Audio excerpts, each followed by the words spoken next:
What's up guys, my name is Ritvik Rustagi and today I'm here to teach you everything you need to know about AP Calculus AB and BC Unit 7 differential equations.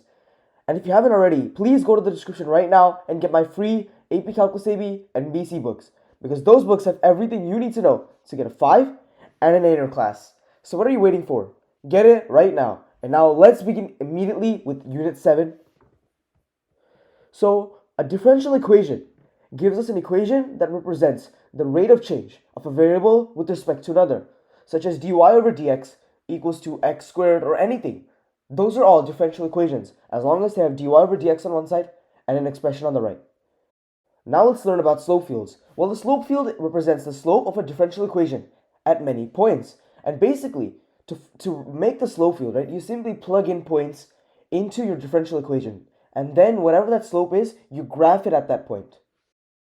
Now some problems will ask you to draw the actual function using the slope field given an initial starting point. Well, what you do is you first plot that starting point and then you trace along the slope field lines to make the main function. Now let's look at an example. Use the differential equation dy over dx equals to xy and graph the slope field. Well, we need to make the slope field for all 25 of these points. So what we do is we simply plug in each point, right, each coordinate into our differential equation and graph the slope for it. For example, at the origin, which is 0, 0. 0 times 0, right, which is dy over dx, that's just 0. So the slope field line will just be horizontal for that point. Now if we want to find the slope for 1, 1, that point, we simply plug in both of those numbers to get that dy over dx is 1. So the slope is 1 at the point 1, 1. So that means we graph a line of slope 1. And then we do this for all of the remaining points. And we can get a slope field like this. Now, general solutions using separation of variables. Now, this is probably the most important part of this entire unit. So basically, what you do is you bring all terms with y and dy to one side and all terms with x and dx to the other. And after that, you integrate. And don't forget your integration constant. Now, let's look at an example. dy over dx equals to y. So that means our differential equation is y. So I use separation of variables to find what y is, the function y. So what I do is, now after using separation of variables, I get 1 over y dy equals to dx. Now I can integrate both sides. And integrating both sides gives me the natural log of y equals to x plus c, where c is the integration constant. And now I can simplify this by bringing in e, because I have the natural log function. And this becomes y equals to e to the power of x plus c. And now, it's very important to note that e to the power of x plus c is the same thing as e to the power of x times e to the power of c. And e to the power of c is also a constant. So now we can just denote that as c. And we get c times e to the power of x. Now let's look at another example.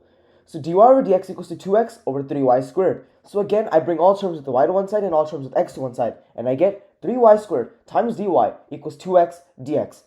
Now, after I integrate both sides, I get y cubed equals to x squared plus c.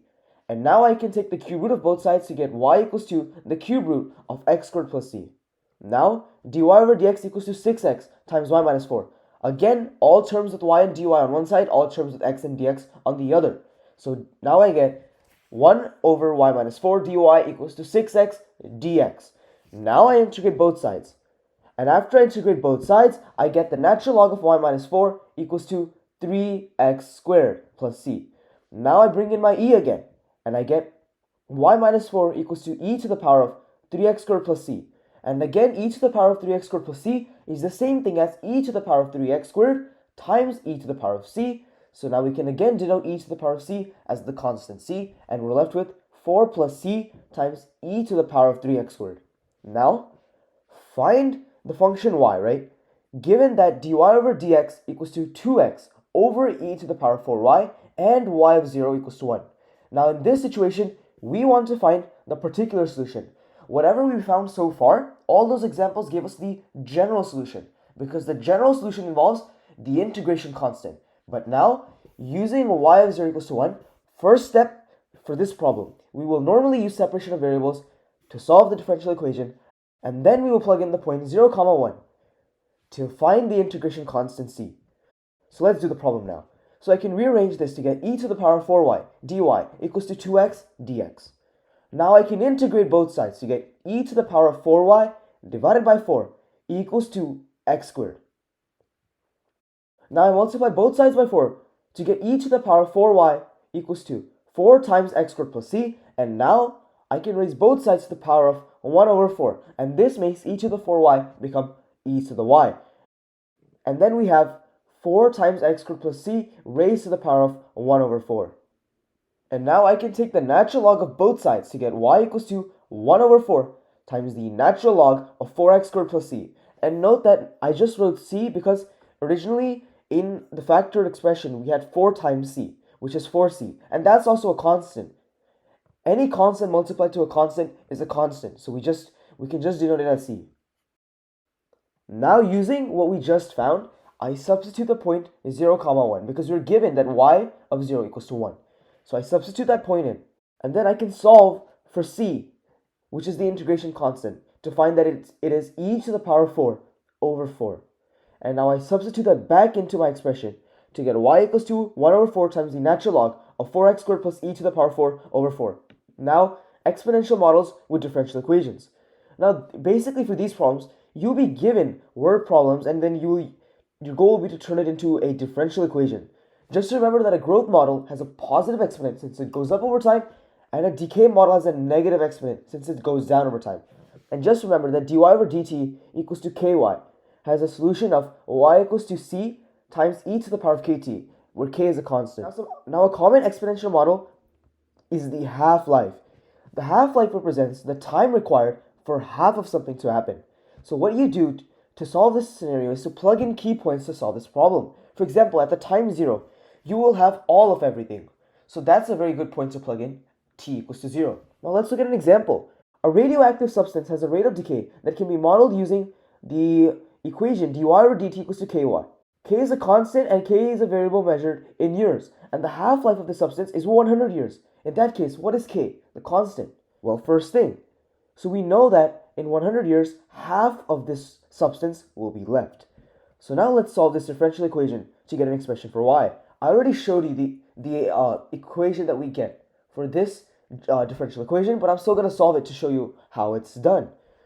So first I bring all terms with y and dy to one side, and then on the right side I'll leave k and dt. So I get 1 over y dy equals to k dt. Now I integrate both sides to get the natural log of y equals to kt.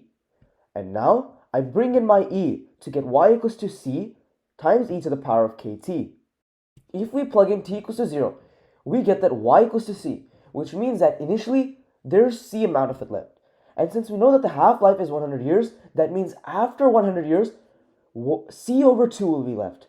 That's the amount that will be left for the substance. So that means we can plug in c over 2 for y and 100 for t to get c over 2 equals to c times e to the power of 100k.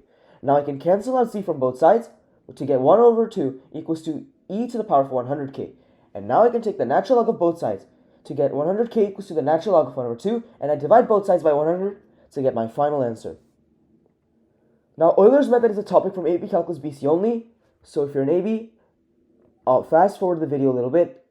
So Euler's method involves approximating a certain value of a function given another value. You divide the number of steps by the length of approximation, right, to find the step size. For example, if my initial point is given at x equals to 1, and then I want to approximate the point at x equals to 2 using a step size of 0.2. Now, to figure that out, I notice that 2 is 1 ahead of 1 where my initial point is. And then since my step size is 0.2, I divide both. So 1 over 0.2, which means 5 steps. Now Euler's method involves this formula. Y of n equals to y of n minus 1 plus delta x, which is the step size, times dy over dx, which is basically the slope at that point. Now, when will Euler's method be an overestimate or an underestimate for the approximation? Think about concavity, and in the comments down below, tell me about what you think. Now let's look at an example for Euler's method. Again, if you're an AB, skip this problem and go to the next one. So let f be the function whose graph goes through the point 3, 0, and whose derivative is given by f prime of x equals to 1 plus e to the x over x squared. And then we use Euler's method, starting at x equals to 3, with a step size of 0.05 to approximate 3.1. And then use f double prime to explain why this approximation is less than f of 3.1. So we want to go to the point 3.1 from 3. So that's a difference of 0.1. And since the step size is 0.05, we can divide both to c, then we're going to be taking 2 steps. So we first find f of 3.05. So this will be equal to f of 3, which is a starting point, plus the slope at the point 3, which is f prime of 3, times 0.05, which is the step size. And I can solve this by simply plugging in 3 into the expression for f prime of x. And I already know that f of 3 is 6. So I can put this into my calculator to find that f of 3.05 is simply 6.11714. Now to find f of 3.1, my new starting point will be at f of 3.05 plus now the slope at f of 3.05. This is the key difference. You don't just use the slope at 3. You use the slope for the new initial point, which is 3.05, times the step size again, which is 0.05. Now I already know f of 3.05, and I can plug in 3.05 into my expression for f prime of x to find f prime of 3.05, and then I plug all this into my calculator to find that f of 3.1 is 6.23601. And now for the other part of this problem, which asks if this approximation is an underestimate or an overestimate. Please leave your answer down in the comment section below, because I want you to think about concavity to answer the problem. Now, logistic models, and this is also only from AP Calculus BC, so if you're not in BC, skip the video a little bit ahead if you're in AB to look at the next problem. So basically, the logistics model differential equation is given by dp over dt equals to kp times 1 minus p over l. T is the time, p is the population at time t, and l is the carrying capacity. And note that k is a constant. So in addition, the inflection point of the logistic model occurs at y equals to L over 2, which is half of the carrying capacity. So please remember that. And then the solution to this differential equation, I highly recommend memorizing this. So the solution to this differential equation is p equals to L over 1 plus b times e to the negative kt. Now let's look at a free response question from the 2016 AP Calculus AB exam. So basically, we have this differential equation, dy over dx equals to y squared over x minus 1, and on the x-axis is provided, we want to sketch the slope field. So this is the axis. So to sketch the slope field, we will plug in all these points into our differential equation. For example, at the point 0, 0, y squared over x minus 1 will simply be 0 over negative 1, which is just 0. And then we can do this for all the remaining points. For example, when we plug in 2, 0, we again get a slope of 0. When we plug in 0, 1, we get negative 1. So we can continue doing this for all the other points. And then this is the slope field that we'll get at the end. Now part B says that y equals to f of x is the particular solution to the given differential equation with the initial condition f of 2 equals to 3. And then we want to write an equation for the line tangent to the graph of y equals to f of x at x equals to 2. And then use that to approximate f of 2.1. Well, in this problem, we basically want to write the equation for the line tangent to the graph at 2, and then we want to use the tangent line equation to approximate f of 2.1. We know that when x equals to 2, y equals to 3 for this function, so we plug in the point 2, 3 into our differential equation to get that dy over dx, which is a slope, is 9 at that point. So that means our equation for tangent line will be in the form y equals to 9x plus b. Now we substitute the point in, and we know the point that it goes to is 2, 3. And after we substitute that, we get that b, the y-intercept, is negative 15. So the equation for our tangent line is 9x minus 15. And now I plug in my point x equals to 2.1 to approximate that point. So I get 9 times 2.1 minus 15, and that's 3.9. Now in part C, we want to find the particular solution, y equals to f of x, to the given differential equation with the initial condition that f of 2 equals to 3. Well, I use separation of variables. So I bring all terms with y to one side and all terms with x to one side. So doing so gives me 1 over y squared dy equals to 1 over x minus 1 dx, and then I integrate both sides. And integrating both sides gives me negative 1 over y equals to the natural log of x minus 1 plus c. Now I substitute my point in, which is 2, 3. Now after I substitute that point in, I can solve for c to get that c equals to minus 1 over 3. Now I substitute c equals to minus 1 over 3 back in to get minus 1 over y equals to the natural log of x minus 1 minus 1 over 3. And now I can rearrange this equation to get y equals to 1 over 3 minus the natural log of x minus 1. Now thank you so much for watching this video, and please don't forget to like, share, and subscribe, since that's going to tell me that you guys are truly enjoying and learning from the books and the videos that I've been making for you guys. And don't forget to join the Discord server to meet other hardworking students that are preparing for various competitions and exams, such as the AP exams. And also, don't forget to follow the Instagram, if you have Instagram, to view educational reels and cool animations. And again, thank you so much for watching this video, and I really hope to see you soon back again on this channel.